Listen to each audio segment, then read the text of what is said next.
Qu'est-ce qui se putain de passe avec Drizzy Drake, a.k.a. Batman, et Kanye West, a.k.a. Joker? On en parle tout de suite. Turn up! Ah merde, j'ai pas de générique, ça sert à rien de faire ça. Yo, c'est Balou, vous le savez. Entre Drake et Kanye, c'est tendu. Mais je commence de plus en plus à me poser des questions. Au début, je me disais, Drake a baisé la femme de Kanye. C'est pour ça qu'il y a un bif depuis des années. Je continue de le penser un peu. Mais là, j'ai vraiment l'impression que peut-être qu'il y a eu ça à l'époque, mais que c'est fini, mais que là, ils sont en train de nous enculer, en fait. Ils sont en train de jouer avec ils sont en train de jouer avec notre sensibilité. J'ai l'impression que là, ils sont en train de s'amuser avec nous. Alors, on le sait, Kanye a menacé Drake après que Drake ait fait la punchline sur le morceau Betrayal de Trippie Redd. Il a fait un groupe iMessage. On sait que Kanye, derrière, il rentre dans le truc à fond, quoi. Il y va, il attaque. Drake, il répond en rigolant. D'ailleurs, ça fait 4 jours que Drake rigole. Parce qu'encore sur son Insta, il est encore en train de rigoler. Alors, moi, je vais vous le dire. Hein, un mec qui rigole un jour. Moi, je vais vous donner un exemple. Un mec qui rigole 4 jours, il faut s'en méfier. Moi, je m'en souviens quand j'étais petit peu, j'étais plus grand que les autres. Là, tu me vois pas, mais je fais quasi 1,90, tu vois, 100 kills. Je suis quand même une petite masse, quand même. Tu vois, tu peux pas venir et me dépouiller et croire que tu vas t'en sortir sans un petit œil au beurre noir. Donc, quand j'étais petit, j'étais déjà grand. C'est-à-dire que depuis en 6e, 5e, je faisais déjà 1m84. Après, j'ai eu des problèmes de croissance, etc. Mais c'était déjà grand, en fait, pour un 6e, 5e. Et le délire, en fait, c'est quoi? C'est que un jour, je me souviens, je me suis embrouillé avec un mec. Et quand je m'embrouillais avec lui, il rigolait.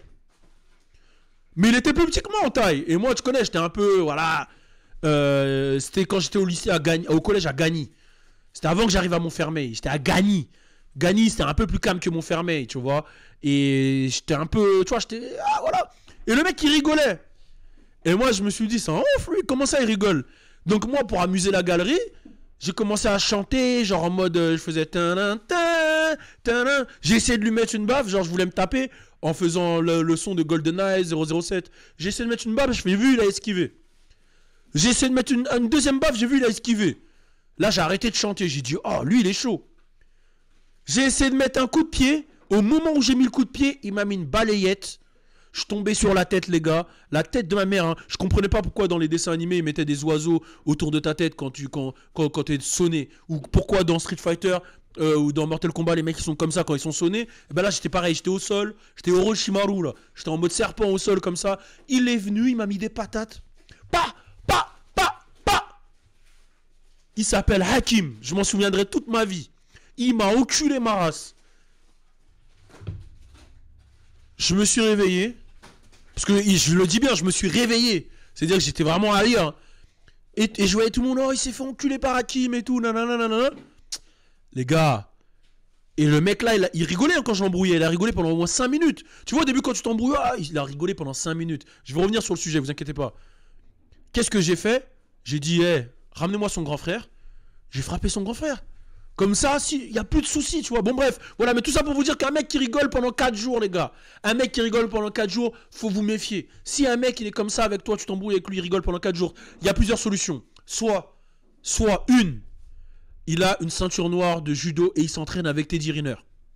2, le mec s'est entraîné avec Jackie Chan et a fait la doublure de Jackie Chan. 3, il a baisé ta femme et il a les vidéos. 4, il a les bagues de Thanos. Les jams de Thanos. 5. Il traîne avec le Joker. Faites 6. Il a la mafia dans la poche. Bon, c'est bon, on s'arrête là. C'est bon.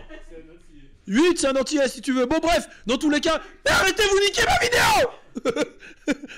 Non, mais plus sérieusement, voilà, le mec il rigole, il s'arrête plus. Et là, ça va loin parce qu'en fait, ils sont rentrés dans un jeu où ils se titillent.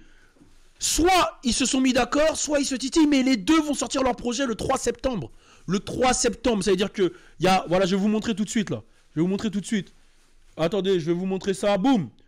Là, vous le voyez, Drake, en fait, il a hacké ESPN. Hacké, bon, il y a un petit truc qui est passé dans ESPN où il y a écrit que CLB sort le 3 septembre. Et en fait, le délire de hacking, en fait... comment il a infiltré la télé et tout. C'est un peu les faces que le Joker ils font. Donc il a repris le délire de l'autre qui se prend pour Joker et il infiltre ESPN pour annoncer le 3 septembre. Quand on va sur Apple Music, on voit que Donda il sort le 3 septembre. La tête de ma mère Alisha elle voulait sortir un truc le 3 septembre. Je lui ai dit ma soeur, arrête le 3 septembre, oublie. C'est à eux le 3 septembre. Le 3 septembre est leur date. Oublie. Moi, c'est pas par rapport à la musique. Mais non, putain, mais c'est pas possible, elle. Mais c'est pas possible. Mais c'est... Oh là là là là là là là là là là. En tout cas, putain, mais c'est grave. Mais elle, c'est... Bref. En tout cas, pour moi, ils jouent avec nos nerfs. Ils sont en train de déconnecter tous les fils dans nos cerveaux. Et le 3 septembre... Duel des titans. Là c'est un truc de malade ce qui va se passer. C'est Undertaker face à John Cena. C'est Edge contre Triple H. C'est Balou contre Lil... Mais non, Lil Pump, vas-y, je regarde même pas. Voilà, bref, c'est chaud. C'est chaud ce qui va arriver et les mecs s'amusent avec nous. Et j'ai l'impression, je me demande si c'est une rivalité, parce que j'ai même vu une interview de Rick Ross qui dit c'est des génies, etc. Est-ce qu'ils sont entendus marketingment parlant? Là, je commence à me poser des questions, même si je pense qu'il y a une petite haine quand même, parce que ça allait loin à un moment. Mais je me pose des questions. En tout cas, n'hésitez pas. Est-ce que vous pensez que c'est une réalité, qu'il y a un réel beef? Est-ce que vous pensez que c'est un coup marketing? N'hésitez pas à mettre un commentaire. N'hésitez pas à réagir. On est ensemble. C'est Balou. En tout cas, le 3 septembre, soyez prêts. Parce que, les gars, non, c'est pas la date où j'ai baisé ta mère. C'est la date où Donda sort. C'est la date où CLB sort. Et j'avais encore raison, encore une fois. Je l'avais annoncé il y a 2 mois que Drake et Kanye West allaient sortir ensemble. Mais c'est normal. Je suis l'oracle. Peace.